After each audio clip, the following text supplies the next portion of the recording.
तो आप सभी को ये तो पता ही होगा कि विद्युत धारिता को किस तरह से परिभाषित किया जाता है कि किसी भी चालक की जो आवेश ग्रहण करने की क्षमता होती है, मतलब वो अधिकतम जितना आवेश ग्रहण कर सकता है, उसे हम विद्युत धारिता कहते हैं। अब स्टूडेंट्स, अगला सवाल ये उठता है यहाँ पर कि कोई भी चालक प्लेट आवेश को कब तक ग्रहण कर सकती है। मतलब जब हम ये कह रहे हैं कि किसी भी चालक प्लेट की आवेश ग्रहण करने की एक क्षमता होती है, तो वो क्षमता कहाँ पर जाकर के खत्म होती है। तो उसके लिए आपको एक कॉन्सेप्ट समझना पड़ेगा। देखो, जैसे जैसे हम किसी चालक प्लेट को आवेश प्रदान कर रहे होते हैं तो उसकी सतह पर ना विभव का मान बढ़ता जाता है। अब सतह पर विभव का मान बढ़ने से होता क्या है कि इसके आसपास जो पदार्थ है उसके अणुओं के सिरों पर जो विभवांतर है उसका मान भी बढ़ता जाता है। देखो, ये जो अणु है, मान लेता हूं वायु का अणु है, मैंने थोड़ा सा बड़ा करके दिखा दिया है ताकि आपको कॉन्सेप्ट समझ में आ सके। तो वायु का ये जो अणु है, इसका जो दाईं तरफ वाला सिरा है उसका विभव अलग होगा। मान लेता हूं वो विभव अभी कितना है, V'। और ये जो बाईं तरफ वाला इसका सिरा है वो किसके संपर्क में है, चालक प्लेट के, तो उसका विभव किसके बराबर होगा, चालक प्लेट के बराबर।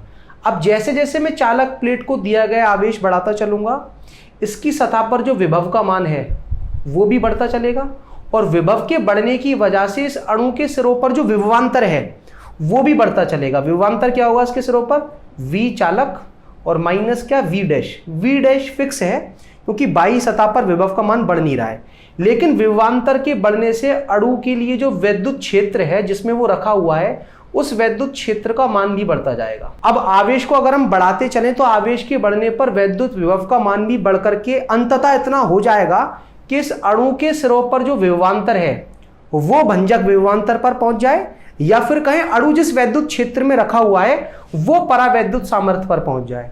तो जैसे ही इस अणुओं का भंजन शुरू होगा, अब इस चालक प्लेट को दिए गए आवेश को आप बढ़ा नहीं सकते, क्योंकि अब दिक्कत क्या आएगी कि अगर आपने और ज्यादा आवेश दिया तो यहां जो हमारे अणु हैं उनका भंजन होगा, मतलब उसमें से धनायन और ऋणायन अलग होंगे, और वो जो ऋणायन है वो वैद्युत क्षेत्र की तीव्रता के विपरीत जाएंगे, और विपरीत जाकर के किस पर पहुंच जाएंगे, चालक प्लेट पर। और वो करेंगे क्या कि चालक प्लेट को आपने जो एक्स्ट्रा आवेश दिया है, जिस आवेश की वजह से अणुओं का भंजन हुआ है, उस आवेश को वो न्यूट्रल कर देंगे। मतलब इस चालक प्लेट पर आवेश को वो उस वैल्यू पर लेकर चले जाएंगे ताकि इन अणुओं के सिरों पर जो विभवांतर है वो भंजक विभवांतर से कम हो जाए, और ये जो अणु जिस वैद्युत क्षेत्र में रखे हुए हैं वो परावैद्युत सामर्थ्य से कम हो जाए। चलिए स्टूडेंट्स, इस कॉन्सेप्ट पर हम एक आंकिक प्रश्न सॉल्व कर लेते हैं जिससे हमें ये कॉन्सेप्ट थोड़ा सा डिटेल में समझ में आ जाए। अब स्टूडेंट्स, आंकिक प्रश्न कुछ इस तरह से है कि गोलाकार चालक है हमारे पास जिसका व्यास है 1 मीटर, और सवाल क्या है कि उसकी सतह पर हम अधिकतम कितना आवेश रख सकते हैं जबकि उसके आसपास वायु हो। अब ये बात मैं आपको समझा चुका हूं कि किसी भी चालक को हम केवल उतना आवेश दे सकते हैं जिसको देने पर आसपास में जो माध्यम है उसके अणुओं का भंजन ना हो। अब अगर मैं देखना चाहूं कि उस आवेश का मान क्या होगा, तो उसके लिए पहले आपको ये पता हो कि गोलाकार चालक की सतह पर या बाहर जब हम वैद्युत क्षेत्र निकाल रहे होते हैं तो वो आवेश होता तो सतह पर है, लेकिन उसका व्यवहार ऐसा होता है जैसे वो एक बिंदु आवेश की तरह से गोले के केंद्र पर रखा हो। और ये मैंने आपको समझाया कहाँ है, गॉस की प्रमेय के अनुप्रयोग में। तो गॉस की प्रमेय का जो तीसरा अनुप्रयोग है, गोलीय कोश के अंदर, बाहर और सतह पर जब हम वैद्युत क्षेत्र की तीव्रता निकालते हैं, वहां इस कॉन्सेप्ट के बारे में बात हुई है। भंजन कौन से अणुओं का होगा, जो अणु इस गोलाकार चालक के सतह के संपर्क में आ रहे होंगे। तो सतह पर जो वैद्युत क्षेत्र का मान है वो या तो कम हो या बराबर हो किसके, परावैद्युत सामर्थ्य के। और परावैद्युत सामर्थ्य वायु की वैसे यहां पर बता नहीं रखी है, लेकिन आपको वायु की तो कम से कम पता हो, 3 × 10⁶ वोल्ट प्रति मीटर।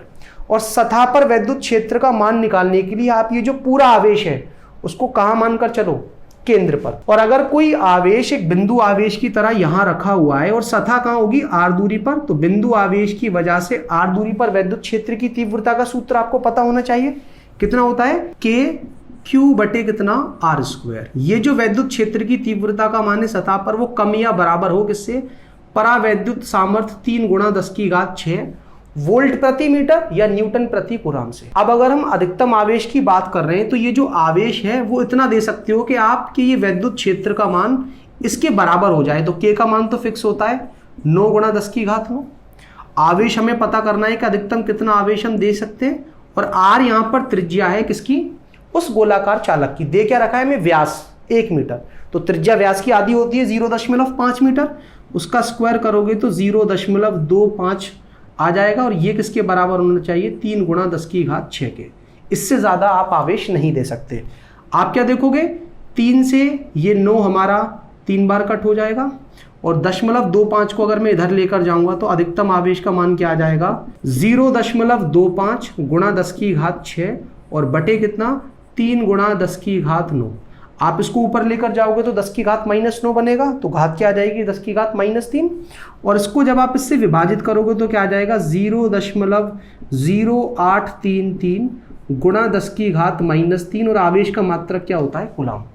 अगर आप इसको माइक्रो कूलाम में निकालना चाहते हो तो आप 3 स्थान कहाँ ले जाओ, दशमलव को दाईं तरफ, तो 10⁻³ हमको घटानी पड़ेंगी, 10⁻⁻6 कूलाम बन जाएगा, और यहाँ पर क्या बन जाएगा, 83.3 गुणा 10⁻⁻6 कूलाम, या फिर 83.3 माइक्रो कूलाम। ये वो अधिकतम आवेश है जो आप इस गोलाकार चालक को प्रदान कर सकते हो। अगर आपने इससे ज़्यादा आवेश दिया तो आसपास जो वायु के अणु हैं उनका भंजन शुरू हो जाएगा, क्योंकि सतह पर जो वैद्युत क्षेत्र का मान है वो वायु के लिए जो परावैद्युत सामर्थ्य है उससे अधिक हो जाएगा। अब स्टूडेंट्स, यहां से निष्कर्ष ये निकलता है कि एक निश्चित आकृति और आकार वाले जो चालक की आवेश ग्रहण करने की क्षमता है वो माध्यम निर्धारित करता है, या फिर अगर माध्यम को बिना बदले आप इसकी आवेश ग्रहण करने की क्षमता को बढ़ाना चाहते हो तो आपको इसका आकार बढ़ाना पड़ेगा।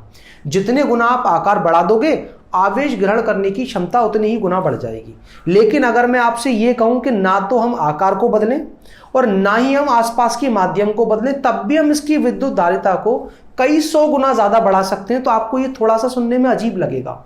और वो युक्ति जिसके द्वारा ये बदला जाता है उसे हम कहते हैं संधारित्र। तो अगर आप ये जानना चाहते हो कि संधारित्र क्या होता है और संधारित्र का सिद्धांत क्या है जिसकी सहायता से किसी चालक की आवेश ग्रहण करने की क्षमता को हम बढ़ा पा रहे हैं, वो आप इस वीडियो पर क्लिक कर समझ सकते हो।